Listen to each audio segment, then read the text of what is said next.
प्राचीन काल की बात है, जब पृथ्वी और आकाश के बीच एक अद्भुत द्वार था जिसे लोग नागलोक के नाम से जानते थे।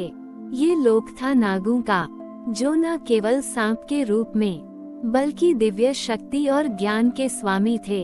विक्रम नाम का एक युवक था जो साधारण गांव में रहता था। एक रात उसे सपने में एक नाग दिखाई दिया जिसने कहा, विक्रम, तुम चुने गए हो नागलोक के रहस्यों को उजागर करने के लिए, परंतु सावधान रहो, इस पथ पर चलना आसान नहीं, तुम्हें कई परीक्षाओं से गुजरना होगा। विक्रम ने अपने सपने को केवल स्वप्न न समझा। उसने गुरु से सलाह ली, जो एक प्राचीन वेदों के ज्ञाता थे। गुरु ने कहा, नागलोक की शक्ति बड़ी प्राचीन है और इसका वशीकरण केवल शुद्ध हृदय और निर्भीक मन वाले ही कर सकते हैं। तुम्हें 3 दिव्य वस्तुएं खोजनी होंगी, नागमणि, अग्नि मंत्र और अमृत धारा। विक्रम ने ठाना वह नागलोक के रहस्यों की खोज करेगा। उसने जंगल, पहाड़ और गुफाओं का सफर शुरू किया। हर कदम पर उसे मिला नया रहस्य, नया संकेत। पर क्या विक्रम सफल होगा? क्या वह नागलोक की दिव्य शक्तियों को प्राप्त कर पाएगा? और क्या वह अपने गांव और पूरे संसार को बुराई से बचा पाएगा? विक्रम की यात्रा उसे एक अजीब पहाड़ी के पास ले आई, जहां एक गुफा थी, परंतु वह गुफा पत्थर की नहीं बल्कि जल की बनी लगती थी। उसमें प्रवेश करने पर दीवारें दर्पण की तरह चमकती थीं। हर जगह उसका ही प्रतिबिंब। उसने जैसे ही पहला कदम भीतर रखा, एक गूंजती हुई आवाज आई, पहली परीक्षा, स्वयं को पहचानो। जब तक तुम अपने भीतर के भाई को नहीं देखोगे, नागमणि की पहली किरण नहीं जलेगी। गुफा के भीतर उसका बचपन, उसके भय, उसकी असफलताएं प्रतिबिंब के रूप में उसे घेरने लगे। विक्रम चिल्लाया, मैं इनसे डरता नहीं, मैं इनसे मुक्त होना चाहता हूँ। तभी उसके चारों ओर का प्रतिबिंब टूट गया और सामने एक पत्थर उभरा, जिसमें पहली किरण जल उठी। नागमणि की नीली चमक। जैसे ही वह गुफा से बाहर आया, सामने खड़ी थी एक नागन्या। उसकी आंखें अंगारे जैसी और वाणी शांत जल जैसी। उसने कहा, मैं हूँ नागिनी याशा, अग्नि मंत्र की रक्षक। केवल वही इस मंत्र को पा सकता है जो मेरे 3 प्रश्नों का उत्तर दे। प्रश्न 1, धर्म क्या है जब तुम अकेले हो? विक्रम, धर्म तब भी वही है, अंदर की सच्चाई और बाहर का समर्पण। प्रश्न 2, तुम किसे ज्यादा चाहते हो, शक्ति या शांति? विक्रम, शांति, क्योंकि वही शक्ति को दिशा देती है। प्रश्न 3, तुम्हारा सबसे बड़ा भय? विक्रम, धीरे से स्वयं को खो देना। नागिनी याशा मुस्कुराए और बोली, तुम अग्नि के योग्य हो, ये लो अग्नि मंत्र। पर ध्यान रखना, यह मंत्र तुम्हें बचा भी सकता है और भस्म भी कर सकता है। अब विक्रम के पास 2 दिव्य वस्तुएं थीं, परंतु अमृत धारा कहाँ थी? गुरु की भविष्यवाणी थी, वो अमृत धारा किसी झरने या नदी में नहीं, बल्कि मृत्यु के पास है, जहाँ जीवन की अंतिम सांस अमर हो जाती है। विक्रम अब 2 दिव्य वस्तुएं पा चुका था, नागमणि की नीली किरण और अग्नि मंत्र। पर अब सबसे खतरनाक मार्ग बाकी था, अमृत धारा की खोज, जो मृत्यु के शून्य में छिपी थी। गुरु द्वारा दिए गए संकेत के अनुसार वह पहुंचा एक वीरान भूमि पर, जहां कोई पक्षी नहीं चहचहाता, कोई हवा नहीं चलती और जमीन खुद बर्फ सी ठंडी थी। वहां एक पुरानी समाधि थी, जिस पर लिखा था, जहां मृत्यु मौन हो जाती है, वहीं अमृत बहता है। जैसे ही विक्रम समाधि के पास गया, एक छाया उसके सामने उभरी। न काया थी, न चेहरा, सिर्फ 2 लाल ज्वलंत नेत्र। उसने कहा, मैं हूँ कालज्रम, मृत्यु की शपथ का रक्षक। यदि तुम अमृत धारा को पाना चाहते हो, तो पहले मृत्यु को समझो, न कि उससे भागो। विक्रम बोला, मैं मृत्यु से डरता नहीं। यदि अमृत मुझे तभी मिलेगा जब मैं मरने को तैयार हो जाऊं, तो मैं तैयार हूँ। कालज्रम ने विक्रम की छाती पर हाथ रखा। क्षण भर को विक्रम की सांस थम गई। उसने अपने प्राण शरीर से बाहर निकलते देखे। वह अब एक सूक्ष्म आत्मा था, जो समाधि के भीतर प्रवाहित हो रही एक रजतवर्णी धारा को देख रहा था। धारा बोलती नहीं थी, पर उसकी तरंगें विक्रम से कहती थीं, मैं अमृत हूँ, जिसे पाकर मृत्यु भी मौन हो जाती है। लेकिन जो मुझे स्वार्थ से छूता है, वही शापित हो जाता है। विक्रम ने दोनों हाथ जोड़कर प्रणाम किया। अमृत धारा की एक बूंद उसके मस्तक पर गिरी। उसे ऐसा लगा जैसे कोई प्राचीन कालवानी उसके भीतर जाग रही हो। अब विक्रम के पास तीनों दिव्य वस्तुएं थीं। नागमणि की किरण, अग्नि मंत्र, अमृत धारा का आशीर्वाद। इन तीनों के संयोग से नागलोक का द्वार धीरे धीरे खुलने लगा। किंतु जैसे ही वह द्वार खुला, उसके भीतर से एक गूंजती हुई डरावनी आवाज आई, विक्रम, क्या तुम वाकई वशीकरण के लिए आए हो, या केवल अपने भीतर के नाग को जगाने? विक्रम के सामने अब खुल चुका था वह प्राचीन द्वार, जिसे युगों से कोई पार न कर सका। तीनों दिव्य शक्तियों के तेज से वह द्वार धीरे धीरे फुफकारता हुआ सरका, और भीतर था एक संसार जो न तो पृथ्वी जैसा था, न ही स्वर्ग जैसा। हर ओर नीली ज्वाला की रोशनी थी, हवा में सर्पों की फुफकार थी, और आकाश पर उल्टा त्रिशूल बना था, जिसे नागब्रह्म का चिन्ह कहा जाता था। जैसे ही विक्रम ने अंदर कदम रखा, एक अदृश्य कंपन उसके भीतर तक दौड़ गया। अचानक आकाश गूंज उठा, और हजारों नागों का समूह गुफा की दीवारों से प्रकट होने लगा। उनके बीच में खड़ा था एक विशाल दिव्य सर्प, जिसकी आंखों में विद्युत चमक थी और कंठ पर त्रिनेत्र अंकित था। वह बोला, मैं हूँ शेष प्रकाश, नागलोक का आत्मनाग। मैं हर उस साधक में जागता हूँ जो सत्य, मृत्यु और समर्पण को पार कराता है। तुमने तीनों मार्ग पार किए हैं, अब बताओ क्यों आए हो यहाँ? विक्रम ने सिर झुकाया और कहा, मैं नागलोक को वश में नहीं करना चाहता। मैं केवल वह ज्ञान चाहता हूँ जो इसे युगों से सुरक्षित रखे है, वह ज्ञान जिससे मनुष्य स्वयं को जीत सके। शेष प्रकाश कुछ पल मौन रहा, फिर बोला, तो सुनो, अंतिम सत्य, नागलोक कोई जगह नहीं, ये तो एक चेतना है जो अपने भीतर के भय, मोह और मृत्यु को जीतता है, वही आत्मनाग बनता है। फिर शेष प्रकाश ने विक्रम की आंखों में देखा, और धीरे धीरे उसका स्वर विक्रम के भीतर घुलने लगा। सारी गुफा, सारे सर्प, सारा नागलोक विक्रम के शरीर में समाने लगा, और तब विक्रम खड़ा था एक नए रूप में, न वशीकरण करने वाला, बल्कि स्वयं नागलोक का स्वरूप। अब वो कोई साधारण मानव नहीं रहा, वो बन चुका था नागवितान, एक ऐसा जीव जिसमें ज्ञान, मंत्र और मृत्यु की अमरता एक हो गई थी। विक्रम लौटकर कभी गांव नहीं गया, लेकिन हर बार जब कोई सत्य की तलाश करता है, तो एक नीली रेखा आकाश में चमकती है, और कहते हैं, नागवितान फिर किसी आत्मनाग को पुकार रहा है।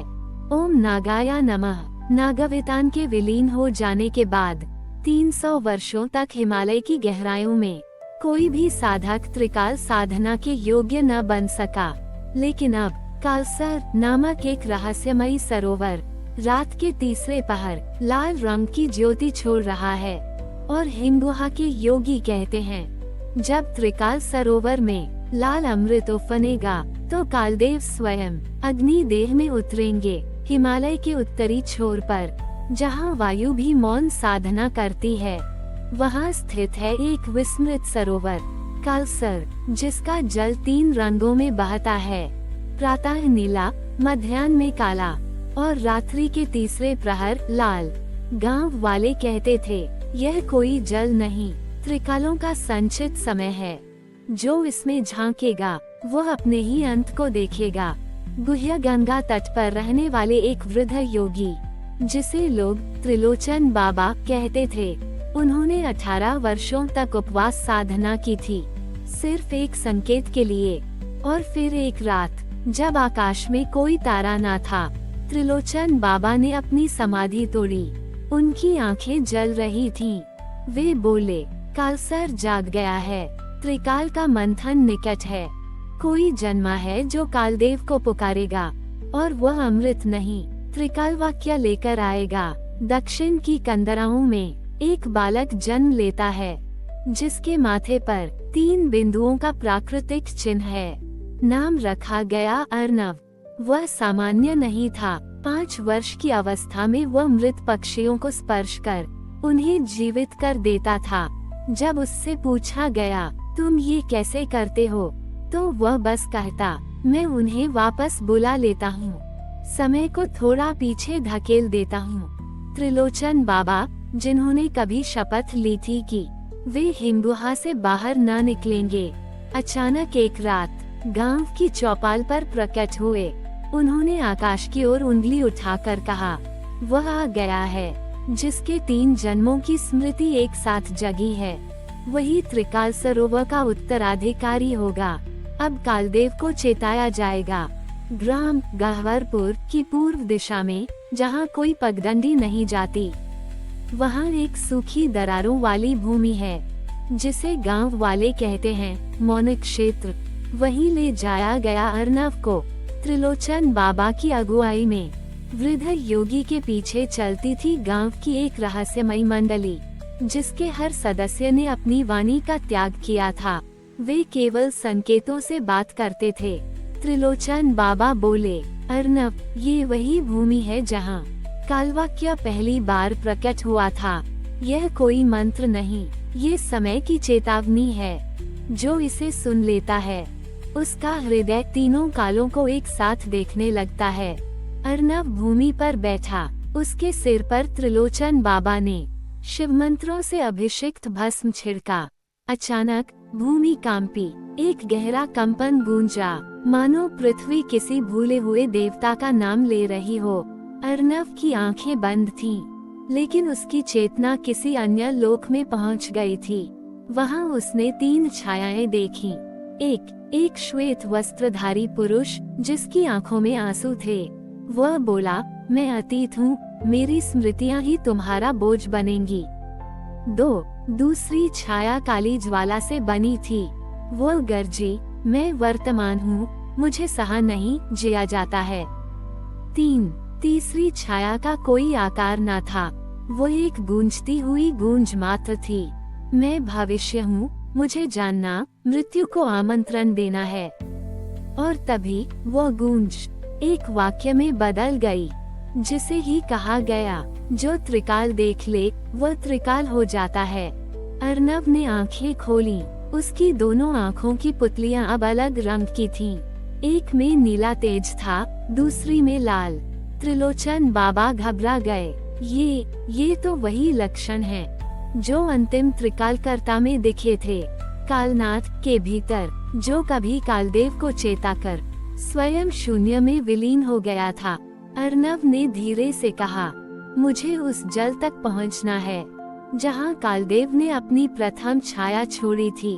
मुझे जाना होगा कालसर की जड़ में, वहां जहां न समय है, न मृत्यु, न जन्म। त्रिलोचन बाबा ने सिर झुका दिया। अब उन्हें ज्ञात था, त्रिकाल यात्रा प्रारंभ हो चुकी है। त्रिलोचन बाबा की अनुमति के बाद अर्नव के सामने खुला एक पथ, जो हिमालय की कंदराओं से होता हुआ उसे ले गया एक अंधेरे में डूबी घाटी की ओर, जिसे कहा जाता है मृत्यु लोक द्वार। यह कोई साधारण स्थान नहीं था। कहते हैं, यहाँ पर संजीवनी मंत्र की छाया और काल मंत्र की पहली प्रतिध्वनि एक साथ सुनी जा सकती है, लेकिन केवल उन्हीं जिन्होंने मृत्यु को भीतर स्वीकारा हो। अर्नव जब उस पथ पर चला, तो उसकी सांस रुक गई। ना धड़कन थी, ना कंपन। वह जैसे समय के बाहर चल रहा था। उसने देखा, रास्ते के दोनों ओर पत्थरों पर खुदे थे मंत्र, जिन्हें देखकर वह पूर्वजन्मों की छायाओं को अनुभव करने लगा। किसी जन्म में वह एक बाल ब्रह्मचारी था, किसी में एक श्रापित तांत्रिक, और किसी जन्म में त्रिकाल मंत्र का रक्षक। 3 रातों की यात्रा के बाद वह एक चट्टान पर पहुंचा, जहां 3 मूर्तियां बनी थीं, शिव, विष्णु और एक तीसरा। जिसका चेहरा धन का हुआ था। त्रिलोचन बाबा ने कहा था, तीसरी मूर्ति कोई देव नहीं, वह है कालदेव की प्रथम छाया, जो स्वयं को त्याग चुका है और अब केवल चेतना का प्रवेश द्वार है।